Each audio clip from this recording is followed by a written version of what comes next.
वहीं उत्तर प्रदेश सरकार लॉकडाउन में आम जनता को किसी भी तरह से कोई परेशानी न हो, इसके लिए तमाम तरह की तैयारियां कर रही है। सरकार दूध की सप्लाई पर लगातार ध्यान दे रही है। मछली की ऑनलाइन सप्लाई पहले से ही चल रही है। अब मटन की और चिकन की भी सप्लाई शुरू होने वाली है। उत्तर प्रदेश सरकार में दुग्ध मत्स्य मंत्री लक्ष्मी नारायण चौधरी से खास बातचीत की हमारे संवाददाता नगमा शेख ने। लॉकडाउन रहते हुए सभी मंत्रियों को विभागीय कार्य करने के लिए बोला गया है और सबसे बड़ी जिम्मेदारी है दूध की सप्लाई। उसके साथ ही मत्स्य में भी छूट मिली है। इस पर बात करने के लिए कैबिनेट मंत्री लक्ष्मी नारायण चौधरी इस वक्त हमारे साथ मौजूद हैं। मंत्री जी, क्या कहेंगे? एक बहुत बड़ी जिम्मेदारी है दूध की सप्लाई, लगातार डोर टू डोर भी सप्लाई हो रही है, तो किस तरह मैनेज कर रहे हैं इन चीज़ों को? देखिए, तारीख 23 मार्च से और 18 तारीख की शाम तक लगभग 10 करोड़ लीटर दूध की सप्लाई उत्तर प्रदेश में हुई है। इसमें होम डिलीवरी भी है और पार्लर के द्वारा भी किया गया है, जहाँ भी हमारे पार्लर हैं। लेकिन दूध की किसी प्रकार की कमी हमने प्रदेश में नहीं होने दी। आज भी दूध पूरी तरह से हर जगह उपलब्ध है, कहीं किल्लत हुई भी नहीं दूध की, क्योंकि सरकार ये मान के चलती है और आदरणीय योगी जी का ये निर्देश था, एक अन्न के बाद में व्यक्ति के लिए सबसे आवश्यक दूध ही है। और जब लॉकडाउन के अंदर आदमी बैठा रहता है तो घरों में कम से कम 4-6 बार चाय कॉफ़ी बन जाती है। इसलिए दूध की कहीं भी हम लोगों ने कोई कमी नहीं पड़ने दी। इसमें प्रतिदिन जैसी आवश्यकता हुई उस तरह से हम लोगों ने एक शहर में, एक गली में, एक मोहल्ले में दूध पहुंचाने की पूरी कोशिश की है। और लॉकडाउन के अंदर, जब से लॉकडाउन प्रारंभ हुआ तब से हमने दूध का भाव भी कम उत्तर प्रदेश में कर दिया। बिल्कुल मंत्री जी, मत्स्य की बात करें तो ऑनलाइन की भी बात हो चुकी, नंबर भी सर्कुलेट हो चुके हैं कि नंबरों पर कॉल करके मछली की सप्लाई ले सकते हैं। इसके साथ ही मत्स्य पालन में भी छूट मिली है, तो क्या कहना चाहेंगे? सोशल डिस्टेंसिंग क्योंकि बहुत ज़रूरी है, तो लोगों से क्या कहना चाहेंगे?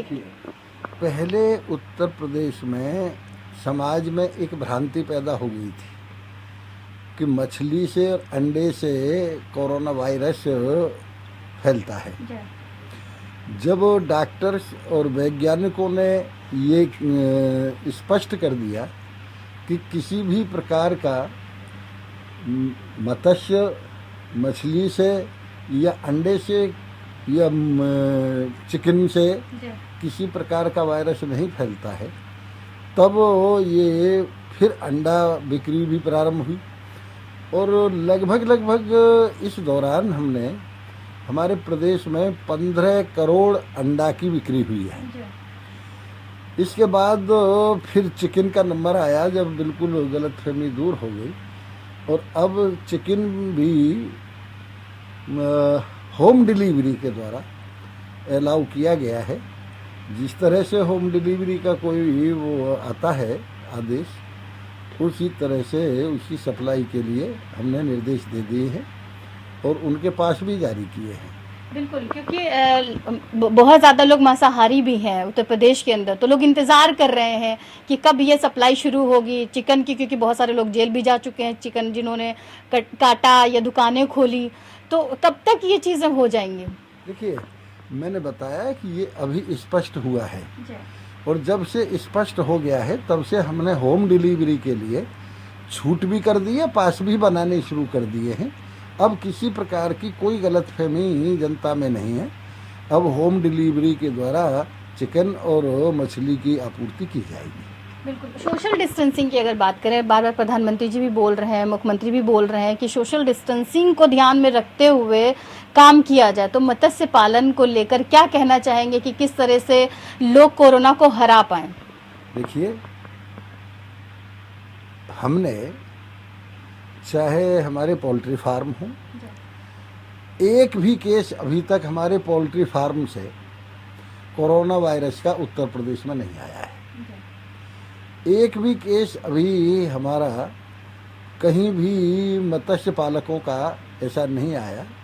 वो बहुत अच्छी तरह से, क्योंकि अब तक सप्लाई नहीं थी पिछले 20 दिन से, इसलिए कोई ज़्यादा वो था भी नहीं सोशल डिस्टेंसिंग का।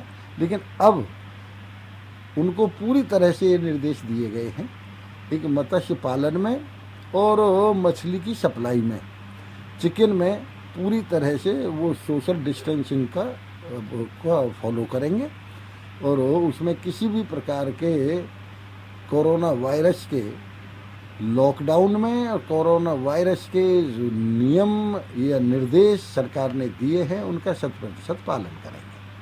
बहुत बहुत शुक्रिया। तो ये थे लक्ष्मी नारायण चौधरी, जिन्होंने बताया कि दूध की जो सप्लाई है वो लगातार उत्तर प्रदेश के अंदर हो रही है, कहीं से भी कोई कमी नहीं है। और इसके साथ ही मत्स्य पालन में भी अब छूट मिल चुकी है, साथ ही जो चिकन है उसकी भी बिक्री बहुत जल्द शुरू होगी। वीडियो जर्नलिस्ट शैलेश के साथ नकबा शेख, एपीएन न्यूज़, लखनऊ।